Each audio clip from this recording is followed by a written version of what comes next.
The old house stood on a quiet street, shaded by banyan trees. It had an air of mystery, a sense of history embedded in its walls. Sunil, a young teacher, had just moved in.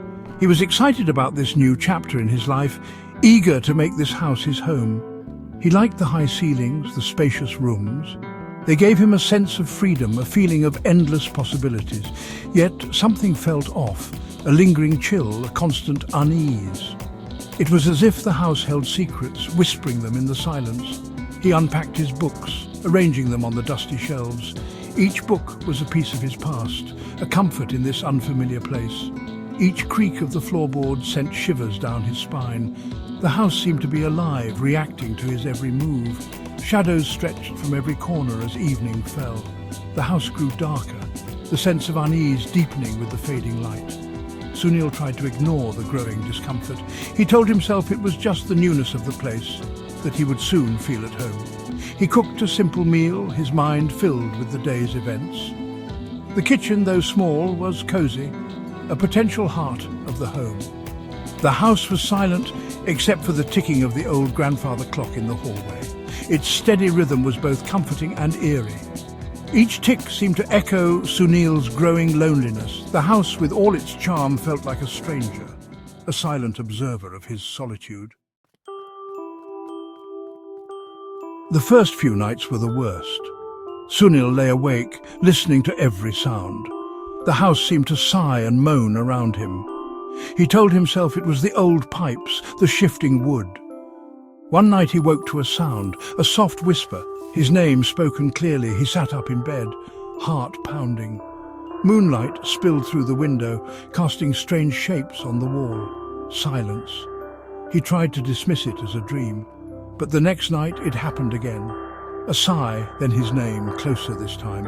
Fear tightened its grip. Sunil started leaving the lights on, a futile attempt to keep the darkness at bay. Days turned into weeks, and weeks into months.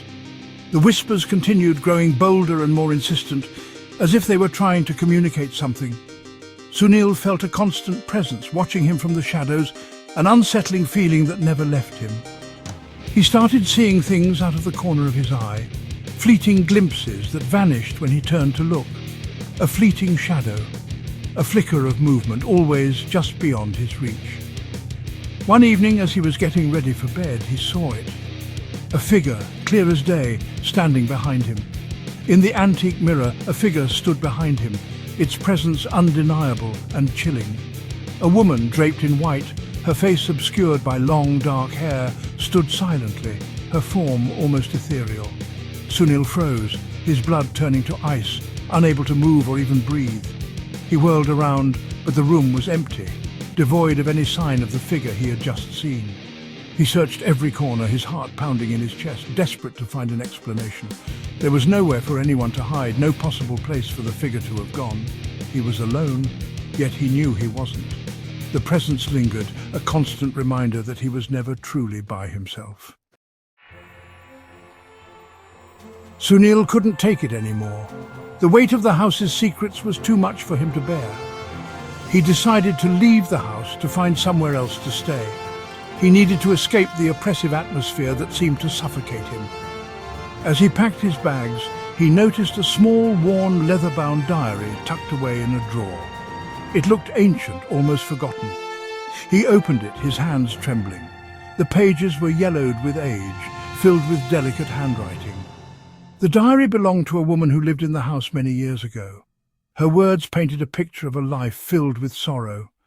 She wrote of her loneliness, her despair.